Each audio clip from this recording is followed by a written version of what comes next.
Hey guys, wanna know how to add EURJPY in MetaTrader 4, also known as European versus Japanese currency?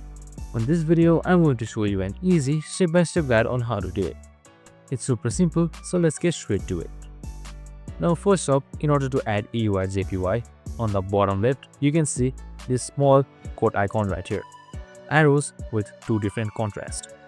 Now once you're there, on the top right, you can see this add button. You simply click on this plus icon and right here simply search for EURJPY.